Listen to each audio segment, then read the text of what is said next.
প্রকাশ হয় না, আজকে জানবো জেলখানাগুলা 5টা জিনিস দিয়ে সাজাতে হবে। এখন আসেন জেলখানাগুলি কেমন হওয়া দরকার এই ব্যাপারে আমি কিছু কথা শোনাবো আপনাদেরকে। একটা লোক জেলখানায় দেখা করলেন তার স্ত্রীর সাথে, এটা নিয়ে হতে পারে অনেকের চাকরি চলে যাবে, এটা রাষ্ট্রীয় ব্যাপার, এটা বিচারাধীন ব্যাপার, এই নিয়ে আমার কোনো মন্তব্য নেই। কিন্তু জেলখানা হওয়া দরকার কেমন? আফসোস লাগে আমার বাংলাদেশ নয় সারা পৃথিবীর জেলখানাগুলির অবস্থা এমন, চোর যখন জেলে ঢুকে ডাকাত হইয়া বাইরে হয়। কথা ঠিক বলি নাই? কি হইয়া বাইর হয়? আর ডাকাত যখন জেলে ঢুকে খুনি হইয়া বাইরে হয়। কথা ঠিক বলি নাই? কথা ঠিক বলি নাই? তাহলে বুঝা গেল এটা জেলখানা হয় নাই। জেলখানার পাশে 23 বছর বাস করি। কয় বছর? অনেকবার জেলখানায় ঢুকছি, গণা নাই। অনেক আসামির সাথে আমি মোল্লা নাজিমের সাক্ষাৎ হয়েছে, বলছে হুজুর 30 বছর জেল খাটি, বিশ্বাস করেন একটা অন্যায়ও করি নাই, বিনা দোষে মামলা দিয়ে দিচ্ছে। এরকম মামলা বাংলাদেশে নাই। এদেশের বিচারকেরাও জানেন 90% মামলা মিথ্যা ষড়যন্ত্র। ভাইয়ের বিরুদ্ধে মামলা দিয়ে দেয় কি দেয় না? বাগিনা মামার বিরুদ্ধে মামলা দেয়, মামারা বাগিনার বিরুদ্ধে মামলা দেয়, ভাই পোয়েরা ফুফুর বিরুদ্ধে ফুফার বিরুদ্ধে মামলা দেয়। এই ঘটনা বাংলাদেশে নাই। আর কিছু নেতা আছে হুজুরগো বিরুদ্ধে মামলা দেয়। বলবো আহারে যাক, এবার খেয়াল করেন আমার ভাইয়েরা, আমি কথাটা বলতেছিলাম জেলখানাটা কেমন হওয়া চাই। প্রথম কথা, জেলখানার ভিতরে কোন লোক তার স্ত্রীর সাথে দেখা করাটা এটা অপরাধের কিচ্ছু নয়, এটা তার অধিকার। এটা তার কি? আজকে জেলখানার ভিতরে অকারেন্স হয় কি হয় না? আরে ভাই কত যে হয়, এটা তো প্রকাশ হয় না। আজকে জানবো জেলখানাগুলা 5টা জিনিস দিয়ে সাজাতে হবে। কয়টা? 1 নাম্বার, জেলখানাগুলা শুধু আসামিকে আটকাই রাইখা রাষ্ট্রের টাকা খাওয়াইলে হবে না, গম চাল খাওয়ালে হবে না। প্রত্যেকটা আসামির জন্য কোরআন হাদিসের তালিমের ব্যবস্থা করা লাগবে। বিশ্বনবী মক্কায় ভালো মানুষ তৈরি করলেন আইন দিয়া নাকি কোরআনের তালিম দিয়া? কথা তো আসতে বলেন কে?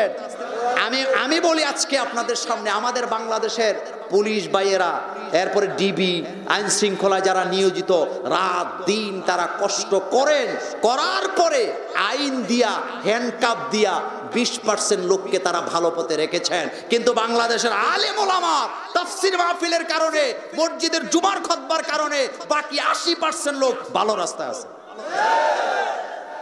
আমি কি ভুল বললাম? তাহলে সবচেয়ে বেশি কার্যকর কোনটা? তালিম এবং তারবিয়ত। কিসের তালিম?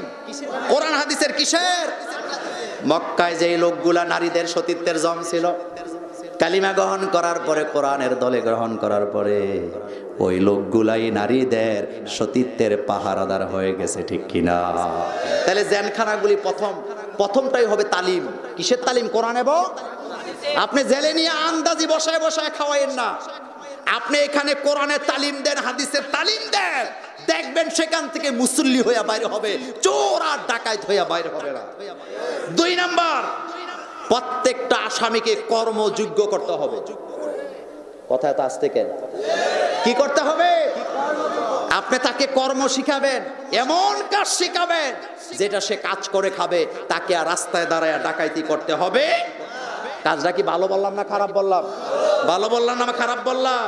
3 নাম্বার, মহিলা আসামি হোক, পুরুষ আসামি হোক, মহিলা কয়েদি হোক, পুরুষ কয়েদি হোক, মহিলা কয়েদিকে তার স্বামীর সাথে যদি তার স্বামী থাকে, আর পুরুষ কয়েদি যদি তার স্ত্রী থাকে, অন্তত সপ্তাহে একবার তাকে দেখা করার সুযোগ দিতে হবে।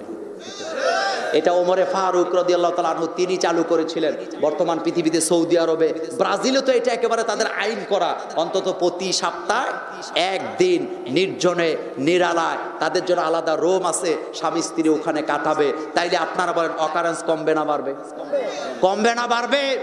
আর বিনা দোষে জেলখানায় দিছেন, তার স্ত্রীর সাথে দেখা হয় না, তার ছেলে মেয়ের সাথে দেখা হয় না, তার ওই লোকটা ওখানে দাঁড়ায় প্ল্যানিং করে, তুই আমারে জেলে দিছ, জেলের ভাত তো খাইছি, যেদিন বাড়িমু সেদিন তোর শেষ দিন। বলে কি বলে না? সুতরাং এটা করা যাবে না। আমরা মনে করি ইসলামে এর কোনো নিষেধাজ্ঞা নেই। শুধু নেগেটিভ কথা বললে হবে না, আপনি পজিটিভ চিন্তা করেন। আমরা মানুষ, আমরা কি মানুষ, আমাদেরকে এই জিনিস দিয়েছেন কে? সুতরাং সপ্তাহে অন্তত কয়দিন? 4 নাম্বার, বিনা বিচারে কাউকে আটকায়া রাখা যাবে না। কারণ ইসলাম বলেছে কোন লোক অপরাধী প্রমাণ হবে না যতক্ষণ জেলখানায় তাকে আটকায়া রাখা যাবে না ততক্ষণ। আর আমাদের দেশে বিচারের আগে 20 বছর জেল। আমি কি আসতে কথা ঠিক বলি নাই? রাস্তা থেকে ধরে নিয়ে গেছে, জেলে ঢুকাই দিছে, বিচার চলতেছে, জামিন নাই। কিন্তু আমাদের সংবিধান জামিনের ব্যবস্থা করার জন্য বলা আছে না নাই? তো একটা লোক এখনো প্রমাণই হয় নাই অপরাধ করছে কিনা, তার আগে গেছে কয় বছর? 20 বছর, 10 বছর, এটা হতে পারে। এরপরে আমার ভাইয়েরা, অনেক আসামি আছে, তার আত্মীয় স্বজন জানে না সে যে জেলে আছে। এই লোকগুলাকে বাইর করার জন্য রাষ্ট্রের উচিত তাদের পেছনে আইনজীবী নিয়োগ করা। যারা রাজনীতি করেন নেতারা বুঝবেন আমার এই দুঃখের কথাটা। কত আসামি আত্মীয় স্বজন জানেই না সে কোথায় আছে, পরে আছে, আইনজীবী নাই, বিচারকই নাই, বছরের পর বছর জেল খাটে। এটা কি মানবিক না অমানবিক? এটা মানবিক না অমানবিক? 5 নম্বর, মৌলিক অধিকারগুলি প্রতিষ্ঠা করতে হবে। তার মধ্যে 1 নম্বর হলো খাদ্য। আর আমাদের দেশে ওই যে জাহাজে করে যত পচা গম, যত পচা আটা, যত পচা চাউল আসে, সবগুলা জেলখানায় ডাকাইতের গোষ্ঠীরা সাপ্লাই দেয়। আস্তে কোন কেন, আস্তে কোন কেন? আল্লাহর লানত তোদের উপর। একটা মানুষ তার পরিবার থেকে দূরে আছে, তার একটু ভালো খাবার দিবে, বাজারের পচা তরকারি কিনা। এই ধরনের কন্ট্রাক্টর বাংলাদেশে আছে না নাই? ঠিকাদার আছে না নাই? মৌলিক অধিকারের প্রথম শর্ত হলো খাদ্যের ভালো ব্যবস্থা করতে হবে। 2 নাম্বার, বাসস্থান ঠিক করে দিতে হবে। একটা রুমে আসামি থাকার করা 7 জন, থাকতেছে 30 জন। এরকমের ঘটনা নাই তো? কম্বল দিছে, কম্বলের ভিতরে সার পোকা। কথা কি আসতে বললেন? এটা কি অধিকার হইল মানুষের প্রতি? সার পোকা চিনেন তো আপনারা? আপনারা কি বলেন? আপনাদের কষ্ট হইতেছে? খারাপ লাগতেছে? ভালো লাগে? সারা রাত চলবো আজকে ওয়াজ, আপনারা থাকবেন, আমি চলে যাব না। আমি 1.5 ঘন্টাই বলবো, শুনেন কথা বলছিলাম। সার পোকা চিনেন তো? আপনারা কি বলেন? উলুস, উলুস। 20 বছর উলুসের সাথে দেখা নাই, এই বছর দেখা হয়েছে, তাও আবার ওই যে কিশোরগঞ্জে গিয়া। কিশোরগঞ্জে রাতে মাহফিল, পরের দিন সিলেট। তো আমি বললাম, বাইরে আমি তো কারো বাড়িতে থাকি, আমার অভ্যাস নাই। তোদের এলাকায় সবচেয়ে ভালো বোর্ডিং বা হোটেল যেটা, আমার একটু রুম ভাড়া করে দিস, আমি ওনে রাত্রে ঘুমাইয়া ফজরের নামাজটা পরে চলে যাব। তো যাওয়ার পরে 2টা রুম, আমার ড্রাইভার আমার পিএসকে দিছে 1 রুম, আমারে দিছে আরেক রুম।